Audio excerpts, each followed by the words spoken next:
బాగాలేదు, లోపలేం లేదు, డొల్ల. ఓకే, వన్ టైం చూసుకోవచ్చు, అంతకు మించింది ఏం లేదు. హిట్ అని చెప్పాలి, ఫ్లాప్ అని చెప్పలేం, అంతే. మూవీలో రవితేజ గారి కామెడీ ఎంటర్టైన్మెంట్ అంతా బాగుంది, కానీ నాకు మూవీ అయితే కొంచెం బిలో యావరేజ్ అని నాకు అనిపించింది. ఈడియట్ సినిమా అయితే నేను 7 సార్లు చూశాను. నేను అలాగా ఒక రోజు తప్పితే ఒక రోజు, బట్ అలాగేం అవ్వలేదు. ఇప్పుడు కాస్త బయటకు వచ్చేస్తామా, ఒక 5 minutes ముందే కూడా వచ్చేస్తాం. డైరెక్షన్ కనిపిస్తుంది, అన్నీ కనిపించాయి కానీ స్టోరీ కనిపించలేదన్న. నేను 35 years నుంచి మూవీస్ చూస్తూనే ఉన్నాను, కానీ వెళ్ళిపోదాము ఇంకా బోరింగ్ అన్నట్టే ఉంది. కానీ సాంగ్స్ కూడా చుట్టేశారండి అంతే. మామూలుగా ఆడియో పెట్టామో కానీ స్క్రీన్లో మళ్ళీ చూడాలి అని ఫైట్లు అంతా రొటీన్ అండి అంతే. రిలీజ్ ట్రెండ్ నోస్టాలజికల్ ఫీలింగ్ వచ్చింది అనమాట. అంటే రిలీజ్ కదా భయ్యా ఇది, అప్పుడు 70s 80s రిలీజ్ పోయా కదా, మేము రిలీజ్ అనుకున్నాం. అంటే ఇప్పుడే అస్సాం నుంచి ఇప్పుడే వచ్చాం మనం. ఒక అవుట్డేటెడ్ ఒక కమర్షియల్ ఎంటర్టైన్మెంట్ లాగా నాకు అనిపించింది. ఓకే, వన్ టైం చూసుకోవచ్చు, అంతకు మించింది ఏం లేదు. హిట్ అని చెప్పాలి, ఫ్లాప్ అని చెప్పలేం, అంతే. కొంచెం లాగ్ ఉంది, ఫైట్స్ కూడా అంత బాగాలేవు. ఇప్పుడున్న పరిస్థితుల్లో మనకు ఓటీటీ అవైలబుల్ ఉన్నప్పుడు థియేటర్కి వెళ్ళి మీరు చూసేంత వర్త్ అనేం కాదండి. మూవీ ఎక్కడ పోయిందంటే బ్రో, ఫస్ట్ మనం పోయిందే దాని గురించి కంటే ప్లస్ పాయింట్స్ మనం మాట్లాడుకుంటే రవితేజ గారు అంటే నాకు కూడా చాలా రెస్పెక్ట్ అనమాట. ఎందుకంటే రవితేజ గారు, నాని గారు, మెగాస్టార్ చిరంజీవి గారు ఇలాంటి పర్సన్స్ అంతా బాగా కష్టపడి వచ్చినారనమాట. వాళ్ళు ఎంతో కష్టపడి ఎదిగి వచ్చినారు. అండ్ ఈ మూవీలో సరే అదంతా కష్టం పక్కన పెట్టేసి మూవీలో రవితేజ గారు యాక్టింగ్ కూడా ఎక్సలెంట్గా ఉంది.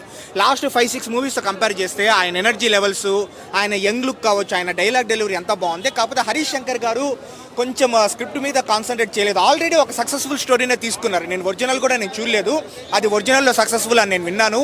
ఒక సక్సెస్ఫుల్ స్టోరీని తీసుకున్నా కూడా స్క్రీన్ ప్లేని ఎంగేజ్ చేయడంలో కొంచెం నాకు ఒక అవుట్డేటెడ్ కమర్షియల్ ఎంటర్టైనర్ నాకు అనిపించింది బ్రో.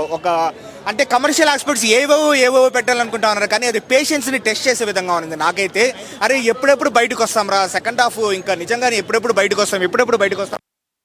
ఇంకొక 2 minutes ముందే నేను బయటకు వచ్చేస్తాను అనమాట, నా వల్ల కాక. డైలాగ్స్ వరకు చాలా బాగున్నాయి, ఒక్క డైలాగ్ కూడా చాలా బాగా రాశారు హరిశంకర్ గారు. కానీ స్టోరీ మాత్రం ఎండి చేస్తారని జనాలు నా ఫీలింగ్ కూడా. అది ఈ సినిమాలో లవ్ ఉంది కానీ స్టోరీ లేదు, అదేనమాట. మ్యూజిక్ కూడా చాలా బాగుంది, మ్యూజిక్ బాగుంది, డైలాగ్స్ బాగున్నాయి, రవితేజ గారు యాక్టింగ్ బాగుంది, హీరోయిన్ చేసింది అంతా బాగుంది, స్టోరీ లేదు, ఏం చేస్తాం. సినిమా చూడడానికి మాత్రం డిఫరెంట్గా ఉంది. కాకపోతే అంటే ఇట్లా జగపతి యాక్టింగ్, విలన్ యాక్టింగ్ బాగా చేసిండు. హరీష్ శంకర్ గారు తీసిన సినిమా ఒక డిఫరెంట్ సినిమా అని చెప్పొచ్చు. అంటే ఈ సినిమా ఒక చెప్పుకున్నంట లేకున్నా కూడా జర ఒక వన్ టైం చూసుకునేటట్టు ఉంది. హీరోయిన్ యాక్టింగ్ అని చూడడానికి బాగుంది. ప్రతి ఒక్క సీన్ చూసినప్పుడు మనం ఎంజాయ్ చేస్తాం, కామెడీ కానీ ప్రతి సీన్ చూసినప్పుడు ఎంజాయ్ చేస్తాం. ఇక్కడ బ్యాక్గ్రౌండ్ మ్యూజిక్ మాత్రం చాలా బాగుంటుంది. మ్యూజిక్ డైరెక్టర్ గారు ప్రతి సినిమా చూసే ఎంజాయ్ చేస్తాం. ఫస్ట్ హాఫ్ అంతా స్లో ఉన్నా సెకండ్ హాఫ్ మాత్రం ఇచ్చి పడేసిండు. కాకపోతే ఏంటంటే ఇన్కమ్ ట్యాక్స్ కోసం ఉంటుంది సినిమా మొత్తం. ఇది ఒక కొత్తగా హరీష్ శంకర్ గారు తీసింది ఇది, అంతేగాని ఒక డిఫరెంట్గా ఉంది సినిమా.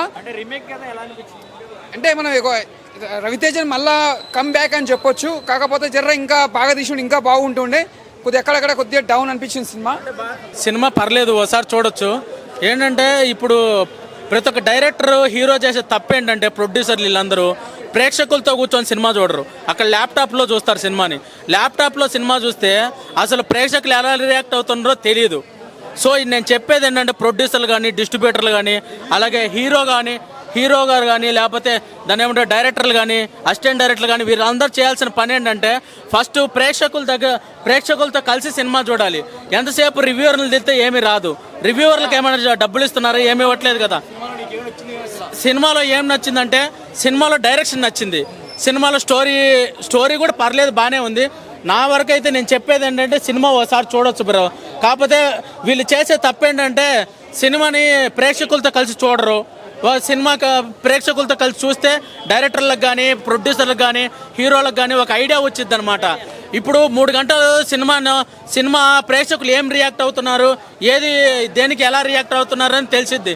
ప్రేక్షకులతో కూర్చొని సినిమా చూడాలి. ప్రొడ్యూసర్లు కానీ, డిస్ట్రిబ్యూటర్లు కానీ, హీరోలు కానీ, డైరెక్టర్లు కానీ, అసిస్టెంట్ డైరెక్టర్లు కానీ అందరూ. అది నేను చెప్పేది. ఈ సినిమా అయితే దాదాపు ఒక 50 కోట్లు కలెక్ట్ చేస్తుందని నేను అనుకుంటున్నాను. రవితేజ కంబ్యాక్ ఉండాలి, కొత్త స్టోరీస్తో ఉండాలి. హరిశంకర్ ఒకటే మాట చెప్తున్నా నేను, రైటింగ్ ఇంప్రూవ్ చేయండి సార్. మీ దగ్గర ఉన్న రైటర్స్ ఇంప్రూవ్ చేసుకోండి, వాళ్ళ మాట వినండి, అండ్ కొత్త స్టోరీస్ని ఎంకరేజ్ చేయండి. అంతే, రైటింగ్ డెవలప్ చేసుకోవాలి అంతే. సినిమా తలగానే వచ్చింది నాకు, తలగానే వచ్చింది, లిటరల్లీ చెప్తున్నా. ఆమె మూవీలో నేను ఫస్ట్ షోకి వెళ్తాను నేను ఎప్పుడైనా. నాకు చాలా అంటే చాలా బాధగా ఉంది. అండ్ నెక్స్ట్ ఇంకొకరు మూవీకి వెళ్ళాలనే విధంగా ఉండాలి మూవీస్ ఎప్పుడైనా. సో 300 పెట్టుకొని వచ్చా. Not literally I'm lost the movie. Money కూడా లేవు, వెళ్ళిపోవాలి ఇంకా. అన్న సినిమా అయితే నాకు చాలా అంటే చాలా బాగా నచ్చింది అన్న. ఇది ఒక డిఫరెంట్ స్టోరీ అనమాట. అంటే స్టోరీ కూడా చాలా విచిత్రంగా అనిపించింది. అంటే ఇన్కమ్ ట్యాక్స్ వాళ్ళకి, పోలీస్ వాళ్ళకి, రైడ్ చేసే వాళ్ళకి ఎంత గవర్నమెంట్తో ఎంత సపోర్ట్ ఉంటుంది, ఎంత పవర్ ఉంటుంది అనేది నాకు ఈ సినిమా చూసి అర్థమైంది. అంటే ఒక నిజాయితీ గల ఇన్కమ్ ట్యాక్స్ ఆఫీసర్ ఎలా ఉంటాడు అనేది సినిమాలో చాలా అంటే చాలా డిఫరెంట్గా చూపించారనమాట. నెక్స్ట్ ఇంకోటి వచ్చేసి హీరోయిన్ అన్న. ఈ సినిమాకి నిజంగా హీరోయిన్ అయితే మామూలుగా కాదు. హీరోయిన్ చాలా అంటే చాలా డబల్ ప్లస్ పాయింట్ అయ్యింది. ఆ హీరోయిన్ అందం కానీ, ఆమె చేసే డ్యాన్స్ కానీ, ఆమె డైలాగ్స్ కానీ చూస్తుంటే అసలు మామూలుగా లేదు. నిజంగా చెప్పాలంటే కత్తిలా ఉందన్న హీరోయిన్ కూడా. స్టోరీ కూడా హరిశంకర్ గారు స్టోరీ రీమేక్ అన్నా కానీ మీరు ఇది కానీ రీమేక్ లాగా చూస్తే మాత్రం మీరు డిసప్పాయింట్ అవుతారు. అసలు ఇది రీమేకే కాదు, ఇది ఒక డిఫరెంట్ స్టోరీ. ఇది ఒక మన తెలుగు స్టోరీ అనుకొని చూడండి, మీ అందరికి చాలా బాగా నచ్చుతుంది. క్లైమాక్స్లో ఫైటింగ్ ఉంటుంది అన్న, మామూలు ఫైటింగ్ కాదు. ఇంకా ఇంటర్వెల్ అంటారా, అంటే ఎవరైనా ఇంటర్వెల్ ముందు ట్విస్ట్ ఎక్స్పెక్ట్ చేస్తారు, కానీ ఈ సినిమాలో ఏంటంటే ఇంటర్వెల్ తర్వాత ట్విస్ట్ ఉందన్నమాట. ఇంకోటి వచ్చేసి ఈ సినిమాలో ఒక కొత్త మెంబర్ ఉన్నారు, మనందరికి తెలిసిన మెంబరే, చాలా చాలా తెలిసిన మెంబరే. ఈ సినిమాలో గెస్ట్ అపియరెన్స్ అనేది కూడా ఉంది అనమాట. అక్కడైతే అసలు అరుస్తా మామూలుగా అరుపులు కాదు, చాలా అంటే చాలా బాగా అనిపించింది అన్న నాకైతే సినిమా. అంటే ఇప్పుడు అలా చెప్పాలి, ఇప్పుడు చిరంజీవి గారి సినిమా మొన్న వాల్తేరు వీరు ఎలా ఉంది, పాత చిరంజీవి గారిని చూసినట్టు ఉంది. ఇప్పుడు ఇది కూడా అలాగే ఎక్స్పెక్ట్ చేశాను అయితే. సినిమా ఎలా ఉంది అంటే చూడొద్దు వద్దురా అంటే చూస్తాను అన్నాడు, ఎంత దిగింది, బయటికి రావడానికి టైం పడుతుంది అంతే, ఏమి లేదు. ఆయన చాలా బాగా చేశారండి, ఆయనది చాలా బాగుంది. నేను మీడియా జీవి న్యూస్ తెలుగు అని యూట్యూబ్ ఛానల్ ద్వారా సాంగ్స్ బాగుంది, వన్ టైం వాచ్. అంటే అది 90s, 80s, 90sలో తీసిన మూవీ లాగా ఉంది. బ్యాక్గ్రౌండ్ వర్క్ అంతా బాగానే ఉంది. కాంబినేషన్ అసలు హీరోయిన్ నప్పలేదండి. డైరెక్టర్ను ఇది ఎక్స్పెక్టేషన్ ఎక్కువ అయిపోయింది. హరీష్ శంకర్ గారును ఇంత మాస్ మహారాజా కీను ఫుల్ ఎంటర్టైనింగ్ ఉంటుంది అనుకున్నాము. ఏదండి షాక్ అని చెప్పలేము, వన్ టైం వాచ్ అంతే. రెండోసారి అట్రాక్టివ్గా మళ్ళీ తీసుకొని వెళ్ళిపోదాము. ఈడియట్ సినిమా అయితే నేను 7 సార్లు చూశాను నేను, అలాగా ఒక రోజు తప్పితే ఒక రోజు. బట్ అలాగేం అవ్వలేదు, అది ఎక్స్పెక్టేషన్. గబ్బర్ సింగ్ అంటారా, ఇక్కడే నేనేమో లైన్లు కాసి కొట్టుకొని తీసుకున్నాము, అది లేదు, అప్పులు లేదు. ఇక్కడికి వచ్చి మళ్ళీ ఇంటికి వెళ్ళిపోతున్నాను తప్పితే మళ్ళీ వెళ్దామని రెడీ అయిపోయింది నేను, కానీ అంత అలా లేదు. సాంగ్స్ నాట్ అట్రాక్టివ్ అండి, సాంగ్స్ అంత బాగాలేవు అంత. ఏదండి సిద్ధు గెస్ట్ అపీరియన్స్ వస్తాడు, సిద్ధు జనరల్గడ్డ వచ్చేసి ఒక ఫైట్లో వచ్చేసి వెళ్ళిపోతాడు అంతే. ఫస్ట్ 2-3 డైలాగులు ఉంటాయి. 24 క్యారెట్ గోల్డ్ చూసానరా కానీ 24 క్యారెక్టర్ చూడలేదు అన్నారు.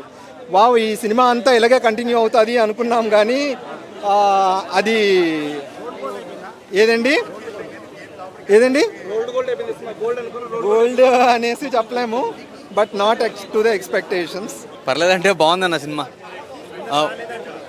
ఎవరన్నారన్న బాగాలేదని, బాగుంది, పర్లేదు.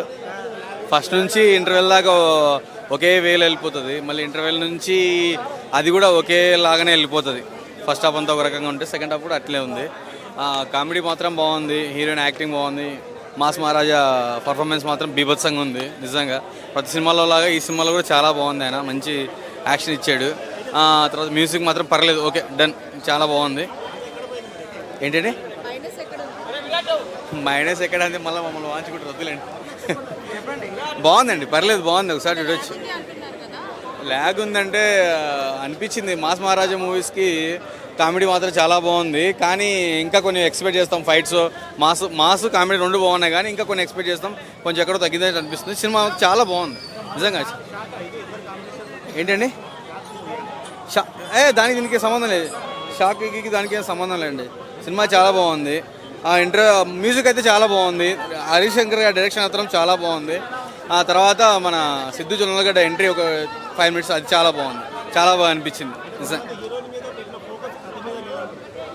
ఏంటండి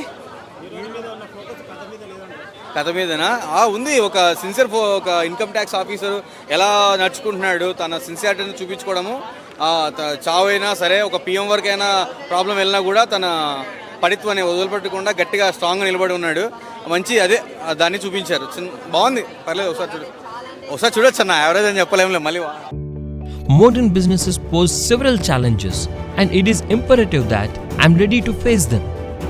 The course curriculum, infrastructure, and faculty at Sun is the perfect grooming ground for me. Sun International, Hyderabad, Visakhapatnam.